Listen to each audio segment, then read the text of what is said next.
Hello and welcome to Pushing Back, Ukraine Daily Brief. As the war enters its 978th day, these are the main developments from the past 24 hours. The update from the General Staff of the Armed Forces of Ukraine. Russia has lost approximately 693,640 troops in Ukraine since the beginning of the war.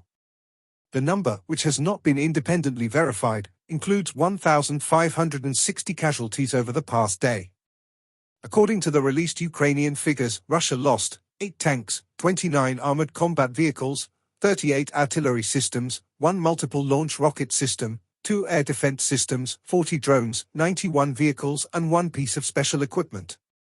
The Russians launched 158 combat clashes and carried out 57 airstrikes, including 101 anti-aircraft missiles on the territory of Ukraine.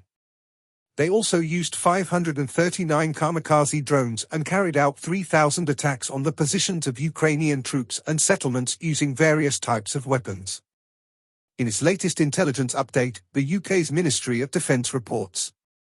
General Major Alexander Ogloblin, a former Russian military official, has been arrested on bribery charges. This is his second arrest in less than 2 years, following a previous conviction for embezzlement. Ogloblin had been released early from prison after testifying against his former superior, General Lieutenant Vadim Shomorin. This latest arrest highlights Russia's ongoing crackdown on corruption within the military, particularly targeting officials appointed under former Defense Minister Sergei Shoigu.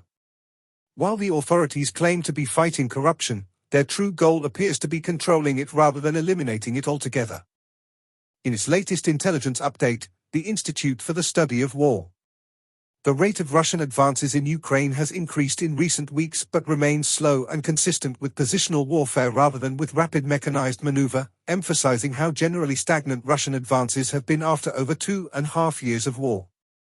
Russian President Vladimir Putin attempted to use an annual Russian nuclear deterrence exercise to further boilerplate nuclear saber-rattling information operations that aim to influence Western decision-making.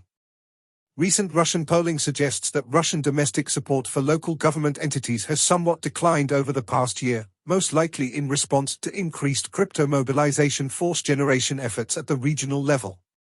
Russian officials and mill bloggers are conducting information operations that falsely portray the Georgian opposition's peaceful and legal challenges to the conduct of the October 26 parliamentary election results as a Western and Ukrainian-sponsored illegal coup d'état.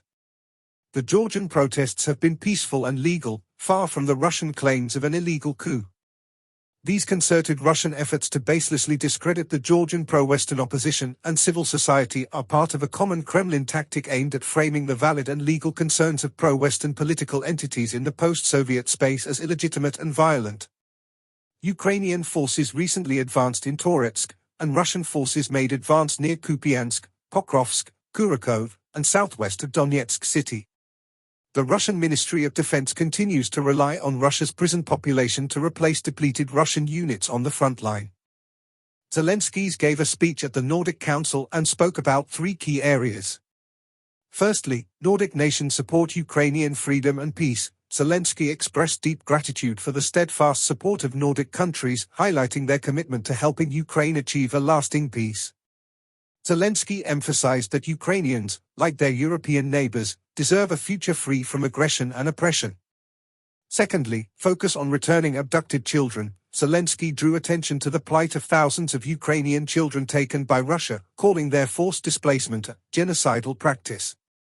He underscored the urgent need to bring these children home as a core element of Ukraine's peace formula, with discussions set to begin in Canada to address this painful issue. Lastly, call for unified action against Russia. Zelensky urged Nordic and allied nations to maintain unity and pressure on Russia through sanctions and defense support. He reiterated Ukraine's aspirations for EU and NATO membership, framing it as essential for Europe's long-term peace and stability. First Lady Alina Zelenska highlighted the urgent need for global measures to protect children in conflict zones, revealing that at least 19,000 Ukrainian children have been forcibly deported to Russia. Speaking at the 4th Summit of First Ladies and Gentlemen, Zelenska emphasized the need for actionable policies, questioning the effectiveness of existing child protection conventions. She also noted the summit's successes, such as international healthcare partnerships benefiting Ukrainian hospitals. Thanks for following today's updates. Please don't forget to like and subscribe for more content. We'll return tomorrow with the latest news on the ongoing conflict.